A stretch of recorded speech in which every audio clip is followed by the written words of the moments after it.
My grandfather worked as a young man as a guard at the Lawson house. This is the house where the father of the family murdered his wife, 6 children, and himself on Christmas Eve. Such tragedies are always of interest to the public. The house was used for excursions for tourists who love horror, and the grandfather had to guard the house from those who wanted to take a piece of the horrible house with them. The main exhibit of this museum was a stale Christmas cake baked by one of the victims minutes before his death.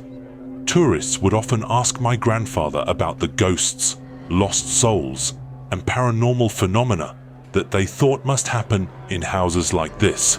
But my grandfather never believed in such things.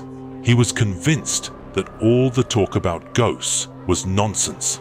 There was a heavy snowstorm that Christmas, and there were few tourists at the Lawson farm. The weather prevented Grandpa from going home for the holidays. It was risky to go home alone in such weather. So on Christmas night, Grandpa was alone in his gatehouse. In the evening, when it was getting dark, Grandpa suddenly heard children laughing and shouting, as if there were children playing outside. Thinking it was tourists, Grandpa went out to check, but there was no one outside. He walked around the Lawson farm, saw no one, and went back to his gatehouse. A heavy snowstorm outside the window created a gloomy atmosphere. Grandfather decided to go to bed so he could go home to his family in the morning. During the night, he was awakened by a terrible scratching sound near the window, as if someone was scratching it with something sharp. Grandpa looked out the window and saw a snowman that someone had made in the yard. The blizzard had stopped. The snowman was holding a knife and a stale Christmas pie, the one from the Lawson house. The worst part was that there were no footprints around the snowman. Grandfather got dressed, picked up his rifle, and sat by the window until dawn, wondering what strange things were going on in this place. For the first time in his life, he felt eerie, and the snowman stood opposite the window in the moonlight with a knife and a cake in his hands, looking at his grandfather with his empty eyes. Grandfather sat silently by the window and waited.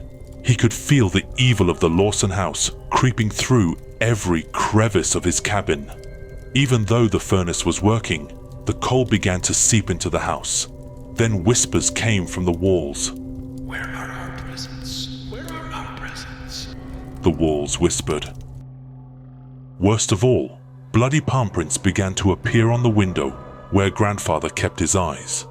They appeared slowly, and drops of blood ran down the glass. Grandfather lost consciousness. It was dawn when Grandpa came to his senses. At dawn, Grandfather walked home, knowing he could not spend another minute at the Lawson farm.